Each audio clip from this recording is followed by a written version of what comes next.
africain du Maroc. C'est un immense plaisir pour nous à chaque fois de recevoir toutes les personnes qui viennent nous rendre visite dans le cadre d'une activité, soit d'un cours atelier de peinture, de danse africaine, de percussion, ou au cours d'un concert, ou pour visiter la galerie des expositions, ou pour participer à un souk africain comme c'était il y a quelques jours, mais aussi pour assister à des soirées d'échange, de partage et de réflexion comme ce soir.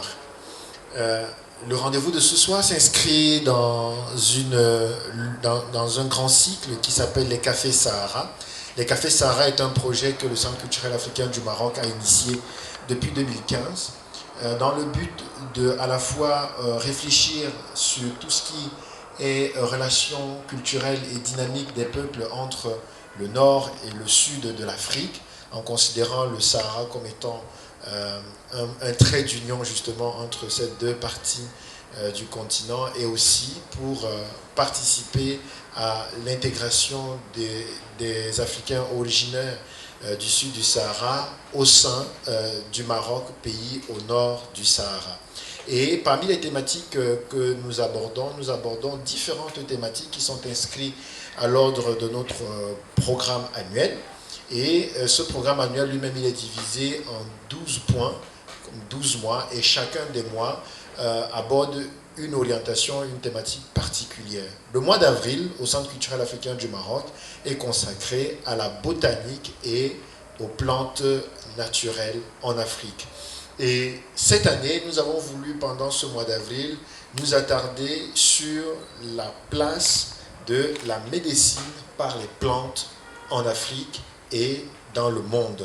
Et c'est pourquoi aujourd'hui, nous avons le plaisir et la chance de recevoir le docteur Armand Delors-Peyton, qui est présidente du REMONA, le Réseau mondial des naturopathes réunis, qui est leader d'association. Elle préside une association qui s'appelle REFIM, qui est aussi le réseau des femmes immigrées et épouses, et qui a commencé à œuvrer dans le monde non seulement de l'accompagnement des femmes en tant que leader de femmes, mais également dans le monde de la naturopathie, ou encore de la médecine douce, ou encore de la médecine par les plantes depuis le Cameroun.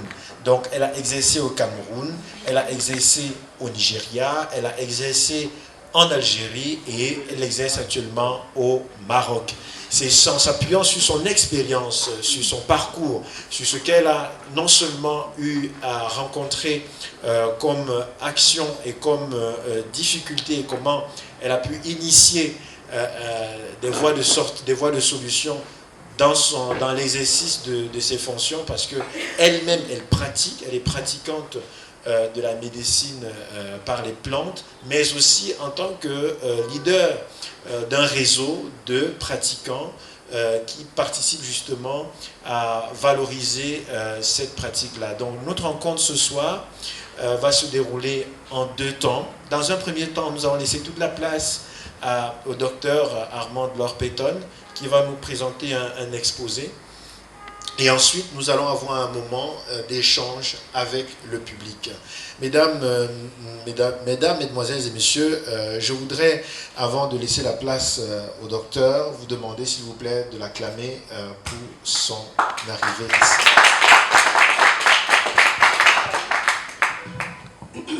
Merci Herman, merci pour cette brillante présentation.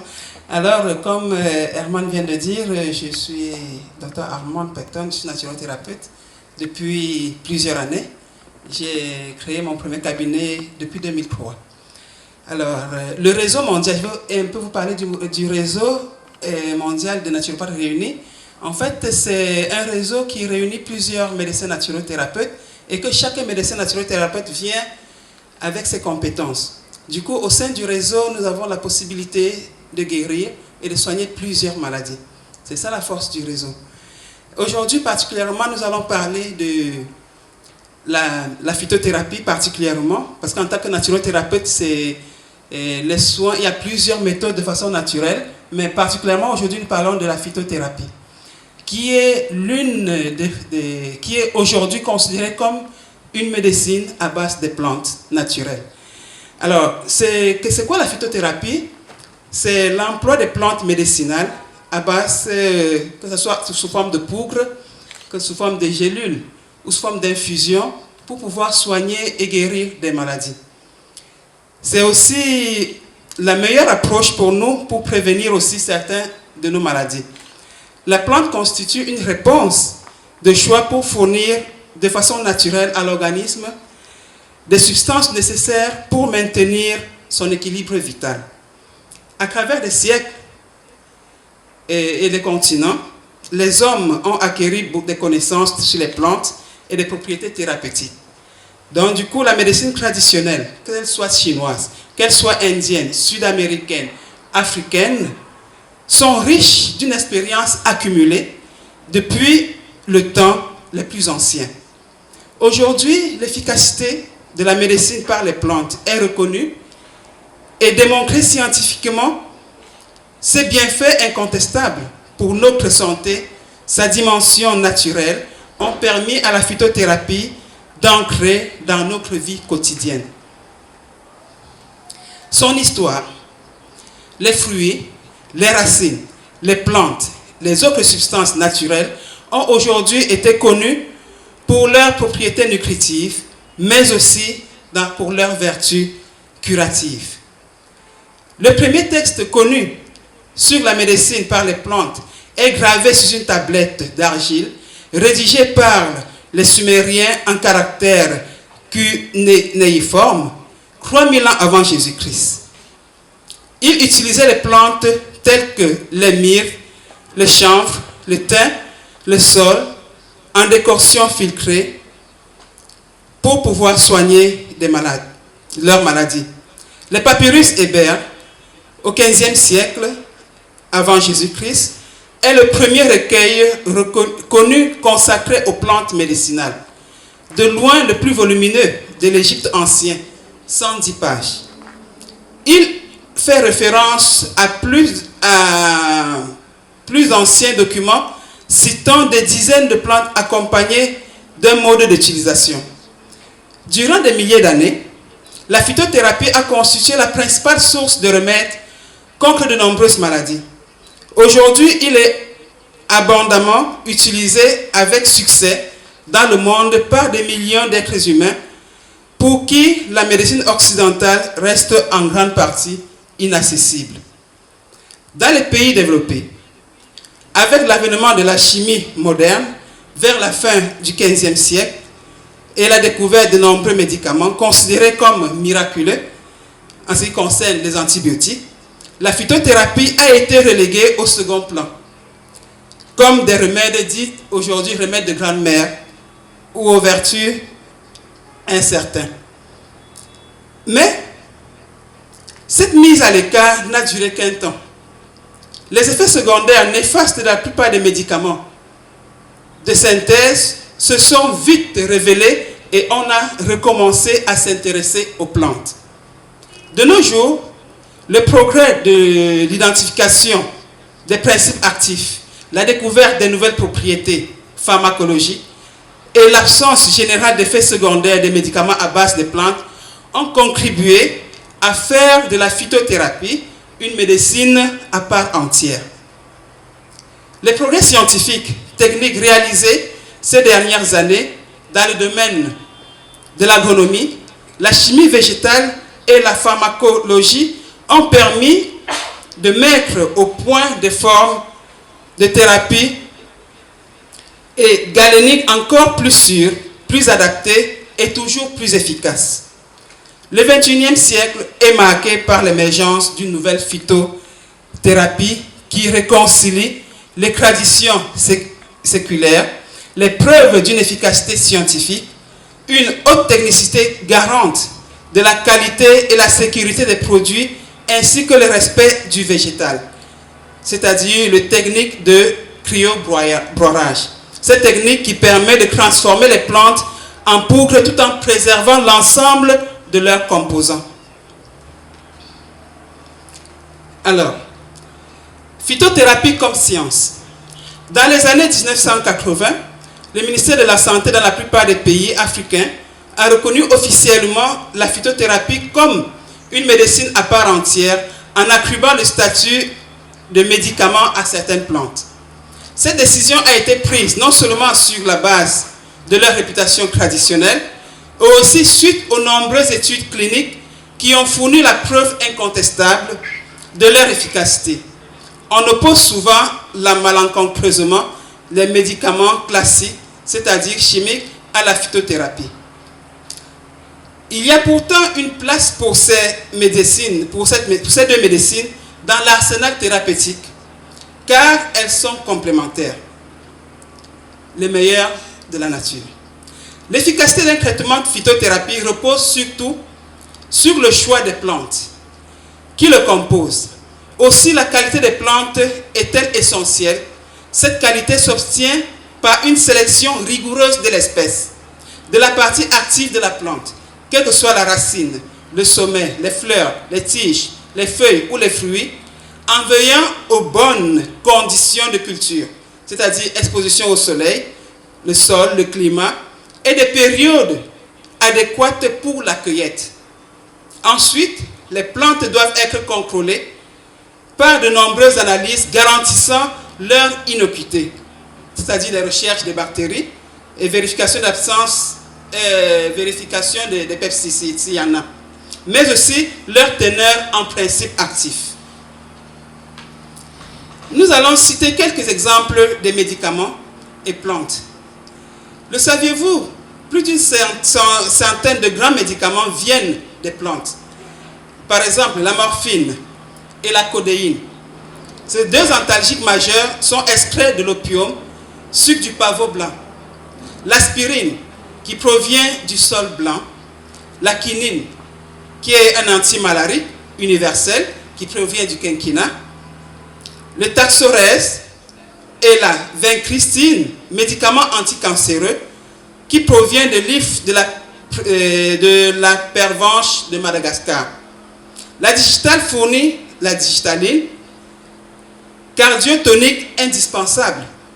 Il y a aussi la belladone pour l'atropine. La médecine moderne est indispensable, certes. Il intervient souvent dans l'urgence pour un traitement de courte durée. La médecine par les plantes se pratique préférentiellement sur des périodes prolongées, par son action en douceur et en profondeur. La phytothérapie contribue au bon équilibre de son corps en stimulant notre organisme, sans l'intoxiquer, sans effet secondaire, et permet une véritable prévention pour de nombreuses maladies. La lutte dès les premiers symptômes contre les maux quotidiens, c'est-à-dire le stress, le surpoids, l'insomnie, les rhumatismes et d'autres maladies, est le meilleur moyen d'empêcher le développement d'affections plus graves, comme la dépression, les maladies infectieuses et le diabète. Dans ce domaine, la phytothérapie est incontestablement la médecine la plus adaptée pour attaquer le mal à son début. Bien choisies et bien utilisées, les plantes guérissent efficacement et souvent rapidement de nombreux problèmes tels que le stress, l'insomnie, les douleurs articulaires, la digestion difficile, les infections respiratoires et bien d'autres.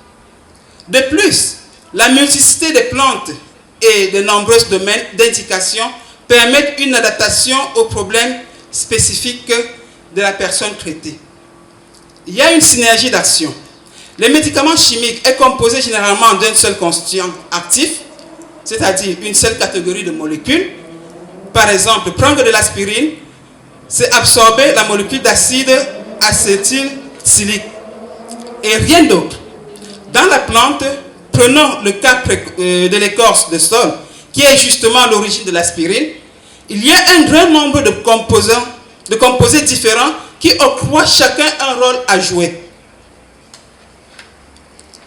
Certains ont une action antidouleur ou anti-inflammatoire, d'autres vont jusqu'à agir pour favoriser le transport des constituants actifs jusqu'au site d'action, d'autres encore protègent les effets secondaires éventuels.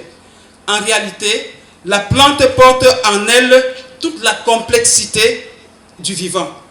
C'est cet ensemble qu'on appelle la poudre totale. C'est-à-dire, quand on prend la plante, avec la complexité du corps humain, la plante dans sa poudre totale, elle est beaucoup plus efficace que d'extraire juste un produit actif qui doit agir sur un seul problème. Quand vous avez par exemple une douleur, vous prenez de l'aspirine. L'aspirine agit seulement sur la douleur. Mais en prenant la plante qui est antidouleur, elle va agir sur la cause de la douleur, en fait, en profondeur. Et non seulement de façon superficielle sur les maux de tête, par exemple. Non. Elle va agir, peut-être que c'est une indigestion qui vous provoque les maux de tête, elle va agir et sur l'indigestion et sur les maux de tête. Et sur l'insomnie peut-être aussi. Donc la plante, elle est mieux quand on la prend de façon totale. Donc, au lieu de l'action unique et incive d'un seul composé, on a la poudre totale, un ensemble de conscients actifs qui agit en harmonie, ce mode d'action spécifique qui fait intervenir plusieurs substances simultanément est appelé la synergie d'action. Cela signifie que, pris tout ensemble, ces constitutions seront plus efficaces que s'ils étaient pris séparément. Ce phénomène vérifié par l'expérimentation scientifique est fait reconnu par tous les spécialistes des plantes.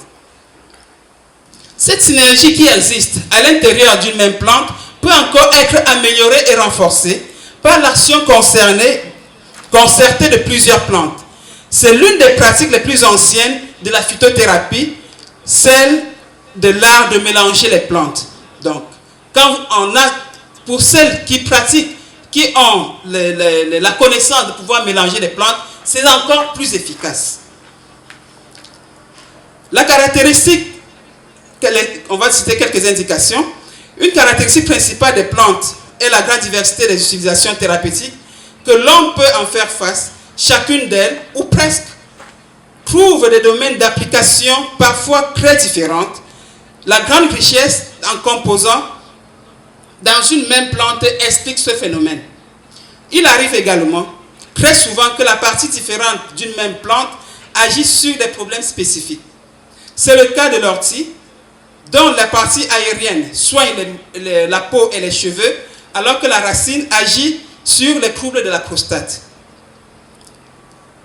Nombreux sont des domaines dans lesquels la phytothérapie est performante. On doit citer quelques domaines d'application multiples, c'est-à-dire le traitement des douleurs articulaires. Nous avons par exemple l'arpagophytum, le prêle, la dépression ou bien les troubles de l'humeur. Nous avons le millepertuis, le crocus, les problèmes de transit. Nous avons l'ispagule, la stimulation du système immunitaire, qui est très efficace chez les personnes atteintes du sida. Nous avons l'échinacée, le pélargonium. Les troubles de la circulation sanguine, nous avons le vin rouge, la vigne rouge, le marronnier d'Inde. Pour les problèmes de concentration et de mémoire, ce qui est très important pour nos élèves et étudiants, nous avons le bacopa et le ginkgo. La phytothérapie moderne vous propose des médicaments de santé à la fois pour la prévention et pour le traitement de vos maux quotidiens, pour plus pour votre famille. Il est souvent intéressant d'associer plusieurs plantes entre elles pour avoir une efficacité d'action maximale sans effet secondaire. C'est d'ailleurs l'essence même de la phytothérapie que de savoir marier les plantes entre elles pour répondre au mieux à une indication donnée. Alors, comment le faire? Je pense qu'on ne peut pas détailler ça aujourd'hui. On va le programmer pour notre prochaine conférence. On doit quand même prendre le cas d'une maladie que nous allons essayer de détailler et voir comment la plante agit sur cette maladie. Le cas du glycation. Je vais vous expliquer d'abord qu'est-ce que c'est la glycation et après comment la médecine conventionnelle agit par rapport aux glycations et comment la plante agit aussi par rapport aux glycations. Le glycation, c'est le fait que dans notre organisme, nous avons le sucre, le glucose, qui doit être assimilé par l'insuline. Alors, quand il y a un déséquilibre dans notre alimentation, qui est un apport peut-être trop important de sucre, c'est-à-dire du glucose, qui a de nombreuses conséquences néfastes sur notre santé, le surpoids, l'obésité et surtout le diabète, ce n'est pas un hasard si plus de 100 plantes médicinales sont utilisées dans le monde entier pour réguler la glycémie et traiter le diabète.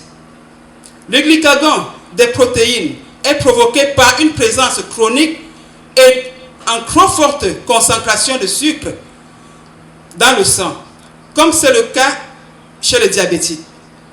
Dans le cas du diabète, ce sont l'insuline, c'est-à-dire cette hormone hypoglycémiante protéique sécrétée par les cellules îlots du pancréas, et l'hémoglobine qui sont touchées par la glycation, c'est-à-dire qu'elles fixent la molécule de glucose. On dit alors qu'elles sont glyquées. Le taux d'hémoglobine glyquée sert maintenant de marquer un suivi à long terme de l'état diabétique des patients. Son élévation traduit une hyperglycémie prolongée liée à un diabète mal équilibré et permet ainsi de suivre la maladie et donc de mieux le traiter.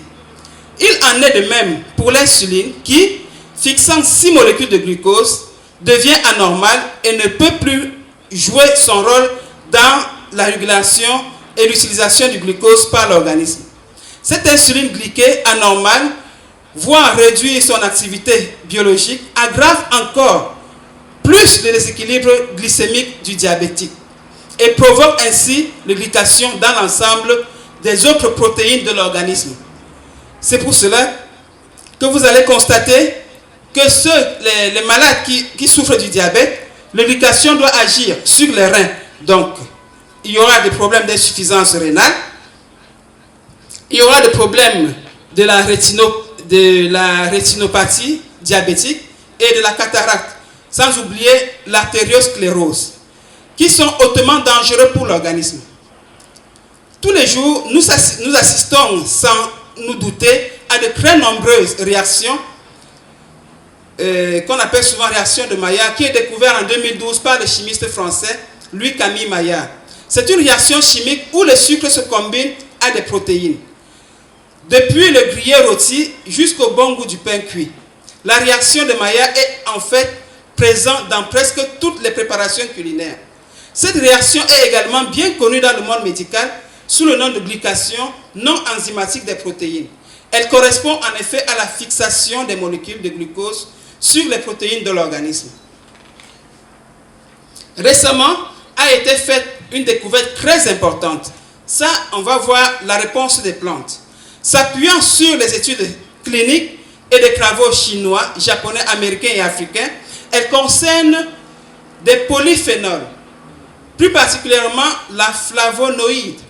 Ces substances qui abondent dans nos plantes médicinales sont en fait des puissants inhibiteurs du glycation. De nombreuses plantes comme le thé vert, le resveratrol, la vigne rouge, le cacao, le maté, le raisin sont riches en flavonoïdes, substances particulièrement actives pour inhiber la formation du produit terminaux de la glycation et contribuer ainsi à éliminer le développement de mécanismes néfastes liés à cette glycation. Ainsi, un retour à un régime alimentaire équilibré et le traitement par des plantes riches en flavonoïdes aideront à éviter le piège de l'obésité, du diabète et de toutes ces complications.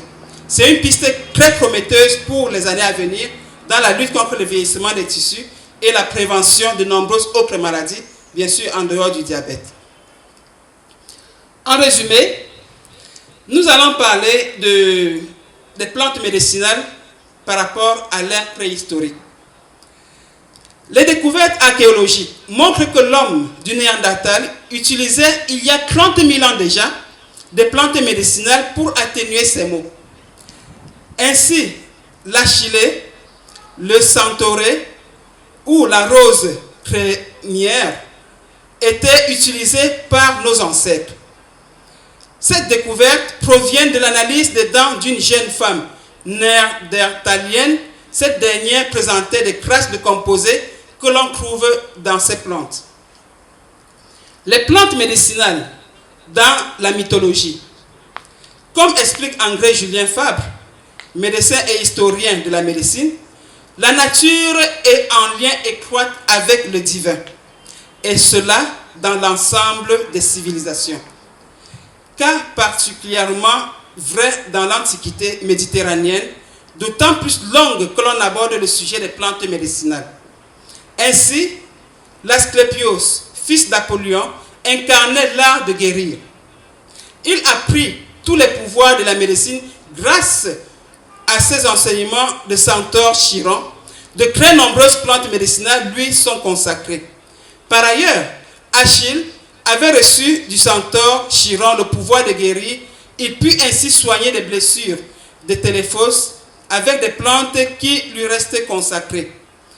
L'archilée aux vertus hémostatiques. Bon nombre de plantes aux vertus sacrées dans l'Antiquité ont évolué au fil des siècles. Nous avons par exemple le millepertus, qui est une drogue sacrée de l'Antiquité, qui est devenue au fil des siècles thérapeutique et antidépressif. Nous avons l'armoise, connue dans l'Antiquité sous le nom de Februra, qui aujourd'hui est l'objet d'une étude pour le traitement du paludisme.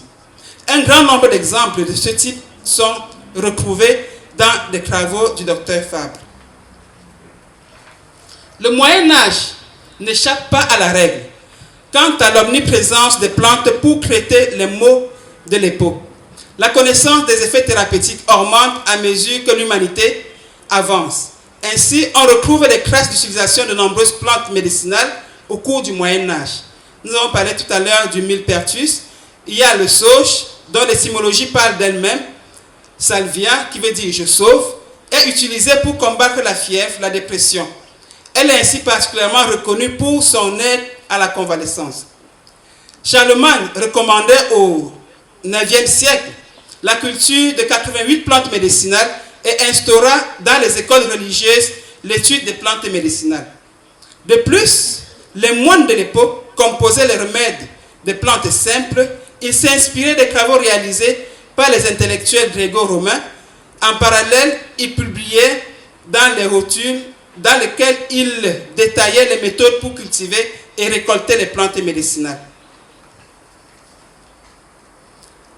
La médecine par les plantes aujourd'hui, découverte et faite par nos lointains ancêtres, est sujet de plantes médicinales associées au formidable progrès des sciences modernes, ont permis aux hommes du XXIe siècle que nous sommes d'acquérir une connaissance profonde des bienfaits du monde végétal. Confortés par de nombreuses études scientifiques, nous sommes aujourd'hui en mesure de traiter un grand nombre de maux par le biais des plantes médicinales. Malgré tout, il y a des cas où l'utilisation des médicaments est absolument nécessaire. Ici, l'utilisation des solutions naturelles peut permettre de supporter un traitement en renforçant l'organisme ou l'esprit. Le monde moderne a connu un développement hyperactif en matière d'industrie clinique, agroalimentaire. Fort de ce concept, on en vient à retourner vers le monde de consommation plus sain et plus proche de la nature. Ainsi, la phytothérapie et l'aromathérapie sont des sciences qui connaissent un essor grandissant.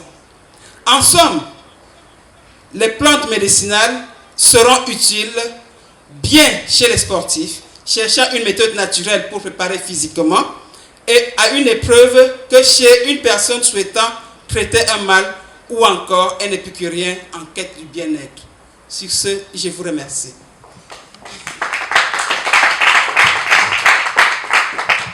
Donc, le débat est ouvert et puis on va échanger. Je sais que parmi vous, il y a beaucoup qui ont des connaissances. Et du coup, je serais ravi d'en apprendre aussi. Merci beaucoup, docteur.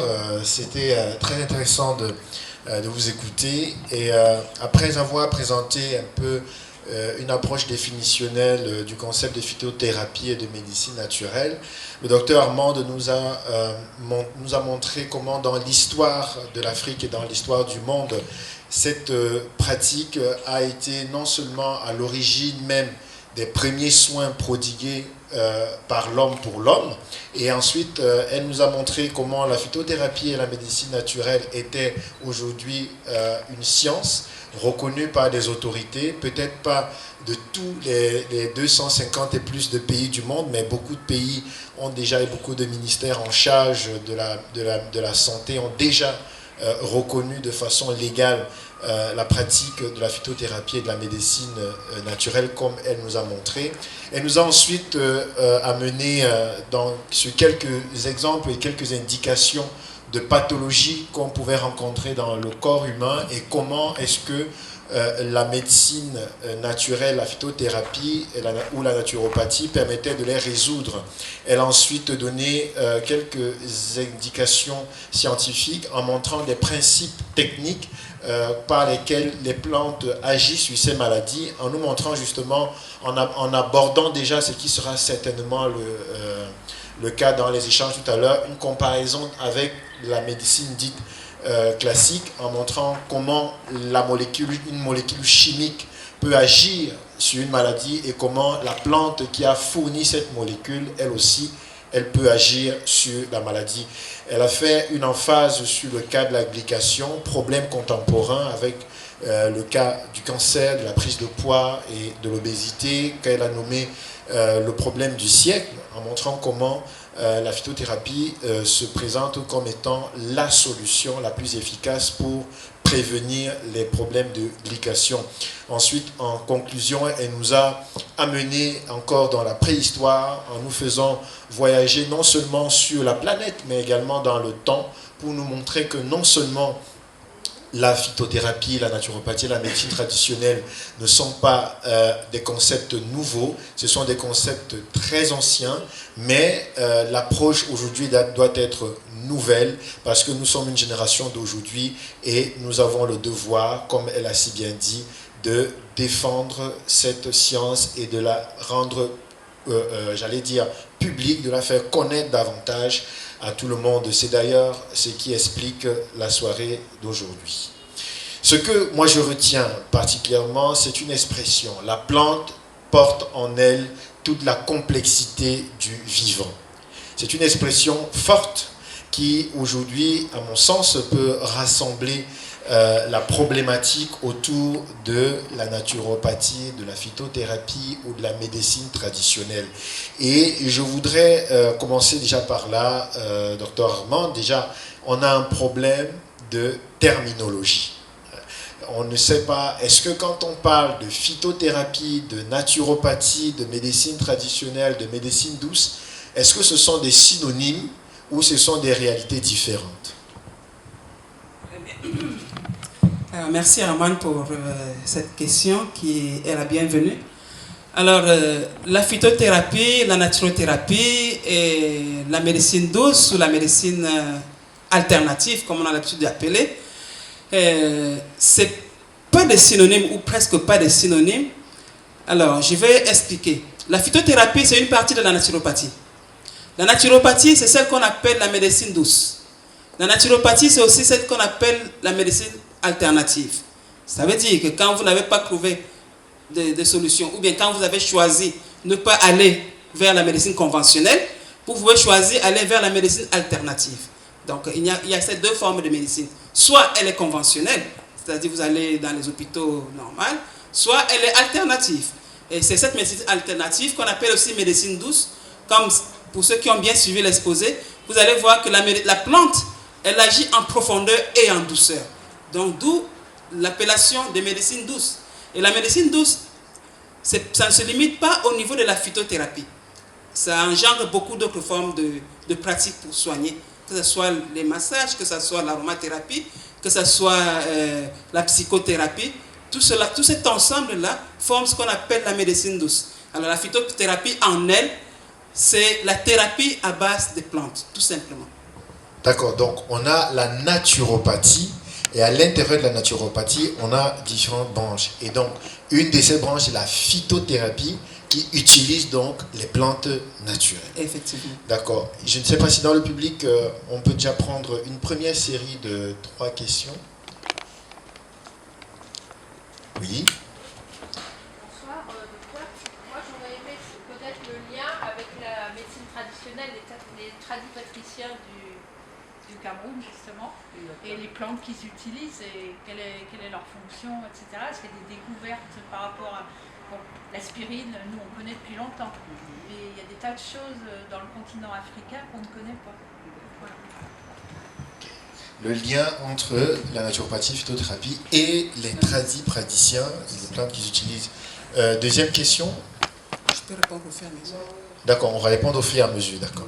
Alors, en ce qui concerne la médecine traditionnelle a plusieurs volets. Dans la médecine traditionnelle, il y a ce qu'on appelle les voyances. Il y a ce qu'on appelle le spirituel. Parce que le médecin traditionnel, quand vous l'approchez, il ne vous consulte pas comme vous allez voir un médecin à l'hôpital. Donc la façon de consulter, elle est différente. Ça, c'est les tradipraticiens. C'est la façon dont ils... Généralement, c'est pas héritage, c'est de père en fils ou bien de mère en fille. Donc, c'est de la famille, c'est une lignée de gens qui pratiquent cette médecine-là. Par contre, le lien, la difficulté qu'on rencontre au niveau de la pratique des tradipraticiens, c'est que leur diagnostic, parfois, elle est faussée. Parce que parfois, vous venez, vous dites que vous avez mal au ventre. Donc, il a des décoctions pour soigner le mal de ventre. Donc, il ne sait pas exactement quel est l'organe qui est embêté dans votre ventre. Donc, du coup, il vous donne n'importe quoi pour soigner le mal de ventre. Donc, du coup, c'est pour cela qu'à ce niveau, ça dégradait un peu. Quand on pouvait confondre tradipraticien et naturothérapie, ça dégrade un peu les valeurs de la naturothérapie. Donc, c'est un peu ça, c'est ça. Il ne faut pas voir les tradipraticiens, il faut voir les naturothérapeutes. Parce que les naturothérapeutes, en quelque sorte, ce sont des personnes qui connaissent l'anatomie, la physiologie, qui connaissent comment ça fonctionne le corps humain, mais qui ont choisi cette forme de médecine au lieu de choisir l'autre forme de médecine. C'est pour cela qu'elle est aussi une médecine. Mais le tradipraticien, ce n'est pas une médecine. J'espère que j'ai répondu à votre question. J'aimerais peut-être aller dans le même sens en attendant la prochaine question qui a été la prochaine question, aller dans le même sens de la question qui a été posée tout à l'heure. La question est en lien avec le Cameroun, mais la pratique est assez répandue sur l'ensemble du continent. Et ma question a deux volets. Déjà, est-ce que les naturopathes ou les phytothérapeutes ont des centres de formation connus avec une méthodologie réglementée par les institutions compétentes, soit des réseaux de naturopathes, chercheurs qui se mettent ensemble et qui mettent en place un système de formation sur lequel on peut reconnaître quelqu'un qui est issu de cette formation. Et ça, c'est la première question. Est-ce que ces lieux existent? Ensuite, le deuxième aspect de la question, c'est les tradipraticiens prétendent guérir par les plantes. Les naturopathes disent aussi qu'ils guérissent par les plantes. Alors, comment est-ce que les naturopathes, et là la question s'adresse au réseau des naturopathes, comment est-ce que les naturopathes font pour que l'homme du quotidien arrive à faire la différence entre un tradipraticien, comme vous l'avez expliqué, qui a une approche, on va dire, ésotérique, donc on ne peut pas expliquer de manière claire, alors qu'à côté, on a des scientifiques qui ont une approche exotérique qu'on peut comprendre. Donc, premièrement, je vais commencer par la dernière question. Peut-être que vous allez me rappeler la première. L'approche par rapport à la médecine, entre la médecine de tradipraticien et la médecine naturelle. Non, je vais recommencer par la première, je me rappelle. En ce qui concerne les centres de formation, comme le réseau, normalement, en fait, il y a au Cameroun des centres de formation, des études supérieures qui forment des gens qui font des recherches en médecine naturelle.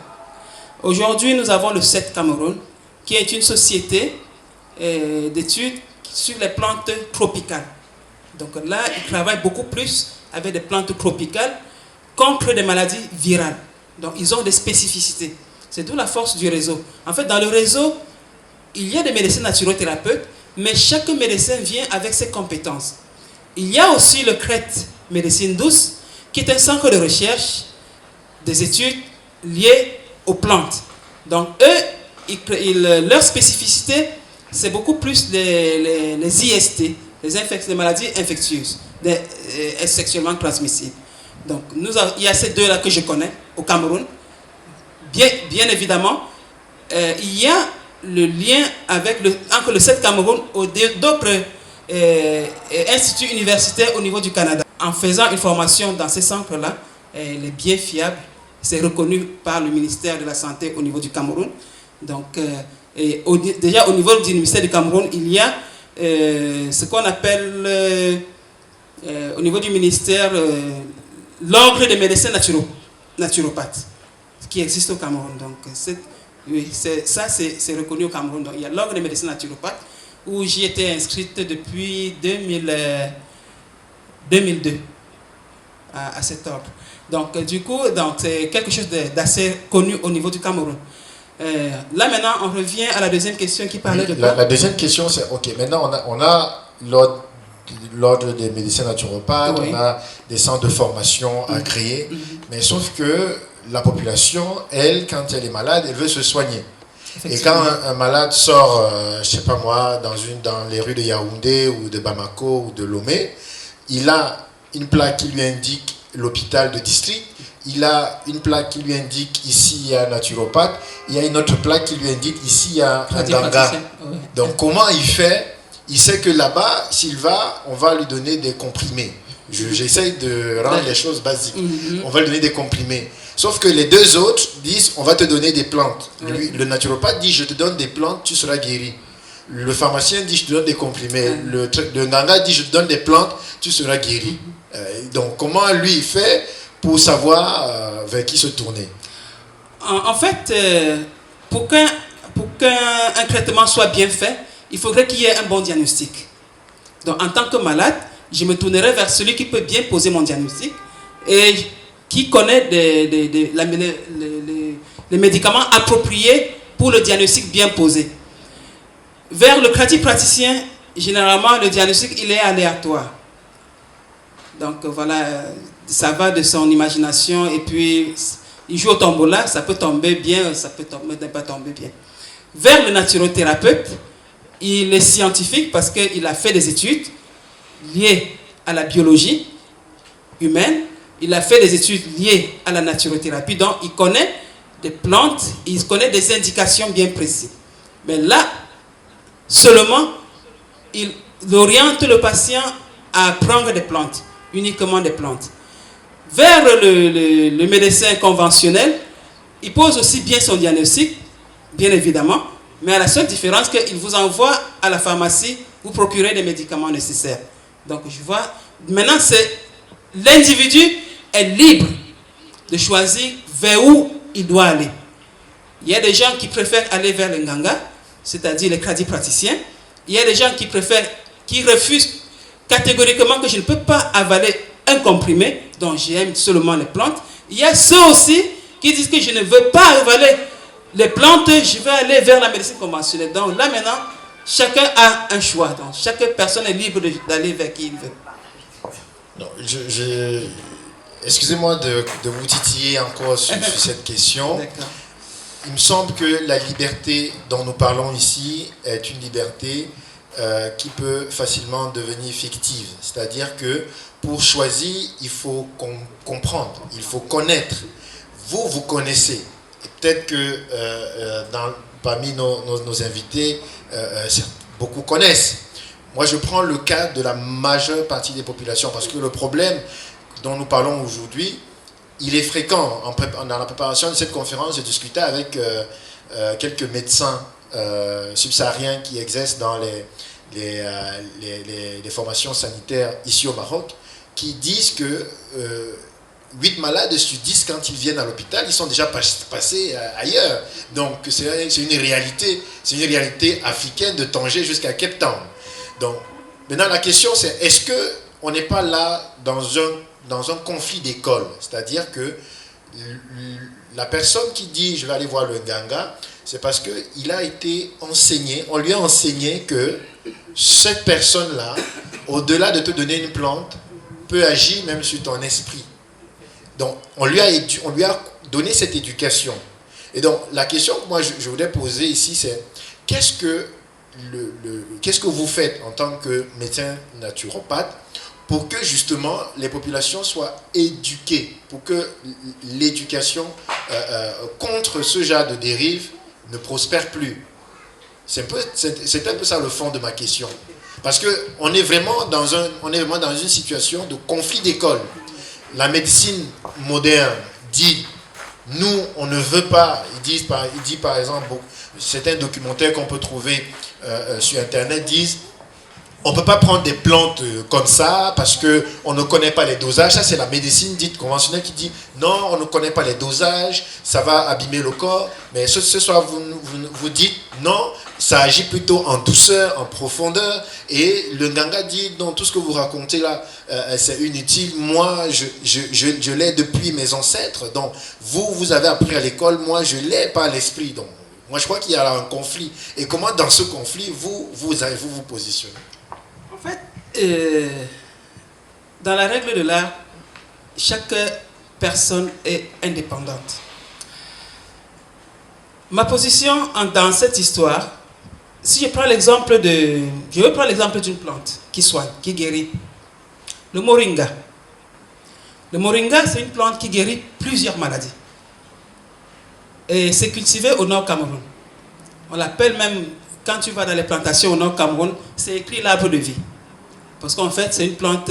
Alors, cette plante-là, la population qui est dans cette région utilise la plante comme alimentation. Donc, c'est le repas pour eux. Donc, là, où se trouvera le dosage? Là, on n'a pas besoin de dosage parce que c'est comme des légumes. Il fait sa soupe aux légumes, c'est ces légumes du moringa. Donc, c'est ça qu'il se nourrit, il nourrit sa famille. Alors, cette soupe-là, cette catégorie de population, le constat qu'on a fait, ce sont des personnes qui durent longtemps sur la terre, en termes d'âge, et qui ne tombent presque pas malades. Presque pas. Et qui ne vieillissent pas sur la peau. La peau n'est pas vieillissante. Parce que ça, ce sont les vertus du moringa.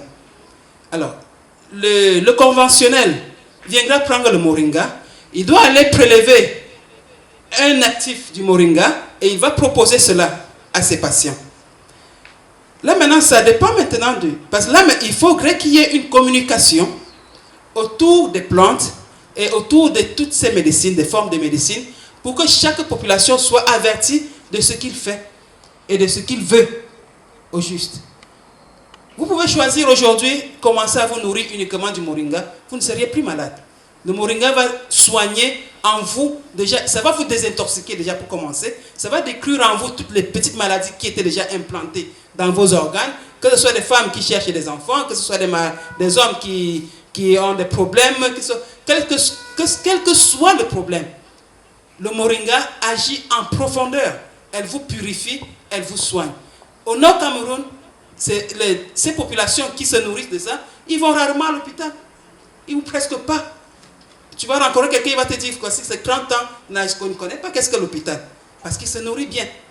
Il s'en fait bien parce qu'il a trouvé le moringa à ses côtés et puis il se nourrit. Alors, en ce temps, quand il se nourrissait de ça, il ne savait pas que c'était à cause de la plante.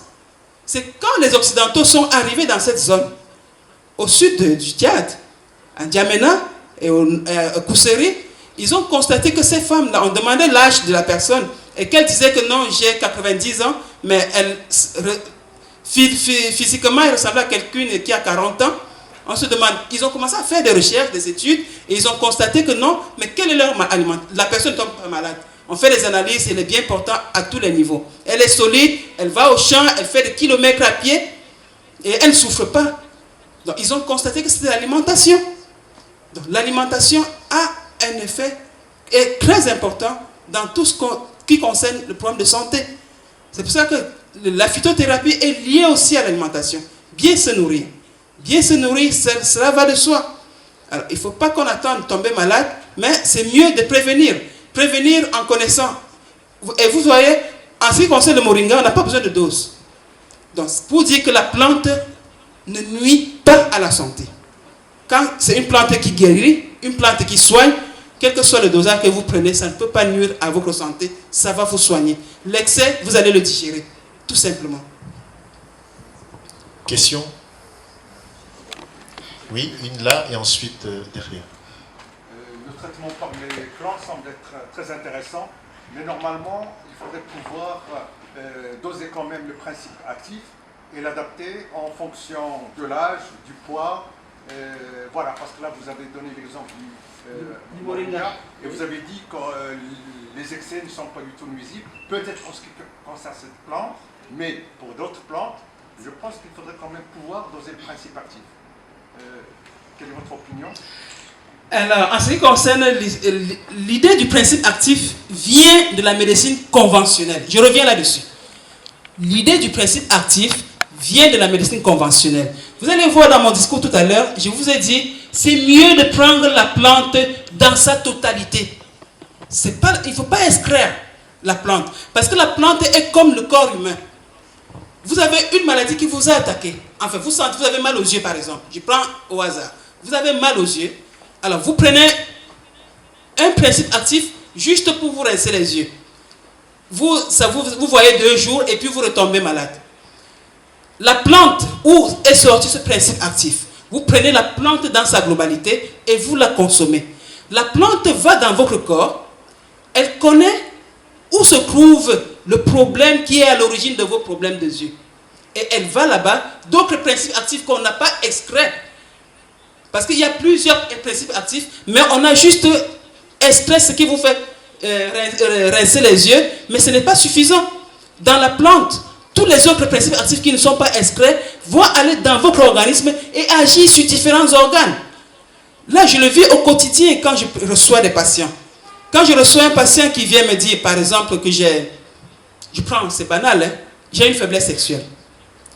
Et du coup, quand je lui donne des traitements pour la faiblesse sexuelle, il va, non seulement il est guéri de sa faiblesse sexuelle, mais il constate quelque chose. Il constate qu'il urine beaucoup. Il m'appelle ou m'envoie un mail. Mais je constate, la faiblesse sexuelle, elle est finie, elle est terminée, je suis bien. Mais je constate que j'urine beaucoup. Je lui dis, vous deviez avoir un problème de rein. Non, parce que si vous urinez, ça veut dire que votre rein est en train d'être dégagé. Il me dit, effectivement, il y a quelque temps, on lui avait diagnostiqué, qu'on appelle ça, une insuffisance rénale. Et après, le monsieur, il se sent bien. Il reprend les formes, il est fort, il n'est plus fatigué, il est bien physiquement. Pourquoi? Parce que la plante que je lui ai donnée, la plante dans sa totalité. Je n'ai pas retiré le principe actif qui doit agir uniquement sur la faiblesse sexuelle, mais en lui donnant la plante dans sa totalité, la plante soigne tous les petits maux, d'autres maux qui ont occasionné cette faiblesse sexuelle. Voilà, c'est juste un exemple. Oui, mais c'est valable pour tous les âges, pour tous les poids. Cela dépend de naturothérapeute, parce que je suis, en ce qui me concerne, la plante doit être dans sa totalité, en petite quantité. Là, cela agit dans votre corps, en très petite quantité. Quel que soit l'âge alors. Quel que soit l'âge. Quel que soit l'âge. Cela, en très petite quantité, cela agit. Parce que pour avoir une bonne quantité, pour vous demander qu'on vous expédie les plantes, ou bien aller à la recherche de ces plantes, c'est très coûteux. Donc, ce qu'on fait là, ce que je fais souvent, je les donne en très petite dose, mais la personne, quel que soit l'âge, quel que soit le nouveau-né, le nourrisson ou le vieillard, qu'il soit costaud ou mince, je donne la même dose et puis ça y est, cela est fait. Mais on voudrait rester encore un peu plus, mais sauf que le temps est imparti, mais le mois d'avril n'est pas fini, c'est pas pour rien que j'ai dit pendant tout le mois d'avril, nous sommes sur cette thématique.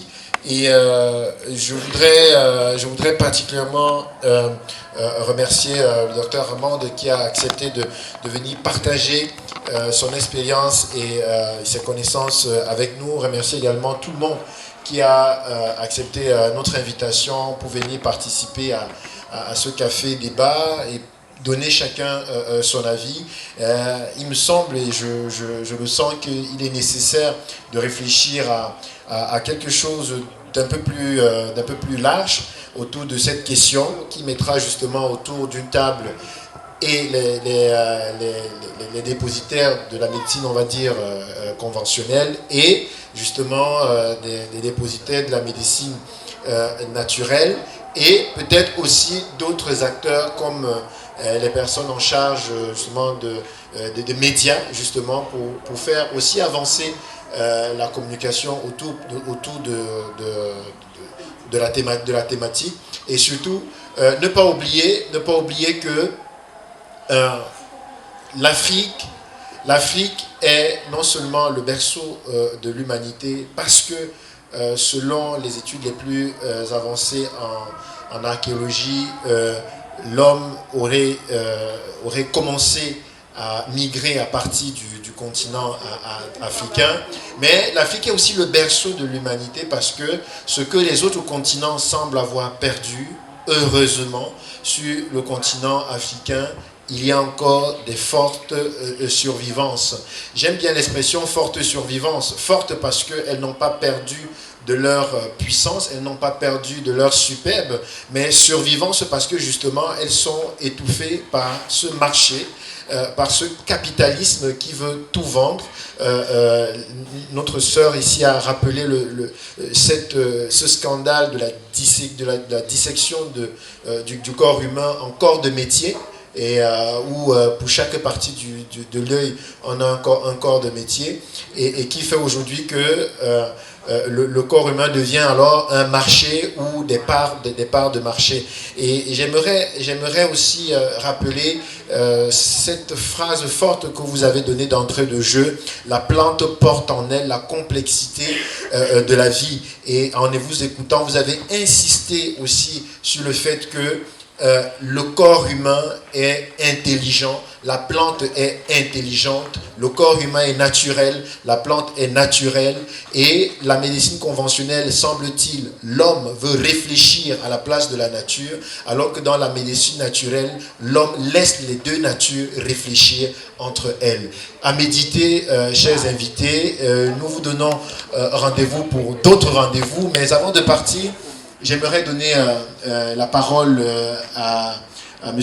Christian Ada pour conclure ces moments. Tout à l'heure, il voulait prendre la parole, mais après, bon, on a été obligé de conclure. Je préfère lui donner la parole. Il pourra donner peut-être son avis sur la question et aussi conclure ces moments. Monsieur le directeur. Bonsoir, Armand. Félicitations. Bonsoir, chers invités, bonsoir tout le monde. J'ai suivi avec passion le débat, même si je partais, je revenais. Et en fait, moi, j'avais juste une question. Je ne vais pas rajouter quelque chose, j'avais une question. Et la question, elle est la suivante. Et la plante, pour moi, c'est de l'énergie. L'homme, c'est de l'énergie. Alors, est-ce que pour soigner, on ne soigne pas l'énergie ou juste pas les plantes? Et je souhaiterais, je ne veux pas une réponse tout de suite par un oui ou par un non, je souhaiterais qu'on puisse développer cette affaire d'énergie-là pour dire, est-ce que parce que sans énergie, ni la plante, ni l'homme n'existerait. Donc c'est ce que je voulais dire. Et encore une fois, merci. Je vous souhaite beaucoup d'énergie et de l'énergie positive, bien sûr. Bonne soirée. Merci. Je nous rappelle que le centre est ouvert chaque jour de 10h à 17h. Vous pouvez visiter la galerie qui reçoit régulièrement des expositions. Nous avons également le mercredi des ateliers d'apprentissage de la guitare, de la percussion et de la danse traditionnelle africaine pour les enfants et les adolescents jusqu'à 17 ans. Et pour les adultes également, la guitare, la percussion et la danse traditionnelle africaine, c'est le samedi. Et les prochains rendez-vous, tous les jeudis aussi, au niveau du centre, nous avons commencé ce mois ce qu'on a appelé les jeudis du tchèp. Et le tchèp est un excellent plat traditionnel sénégalais à base de riz, et que nous vous invitons à venir déguster entre amis et collègues ici tous les jeudis de midi jusqu'à 18h. Et je pense que le riz est une plante, donc peut-être que dans le riz se cachent des principes qui vont vous aider à Exactement. Donc, moi, c'est ce que je retiens aujourd'hui, qu'il faut bien manger et comme ça, on va bien se porter. Merci beaucoup et ne manquez pas de visiter notre page Facebook et de nous faire un retour sur ces activités et afin que nous puissions savoir si vous êtes satisfait ou non pour que nous continuions à nous améliorer. Merci et bonne soirée à tout le monde.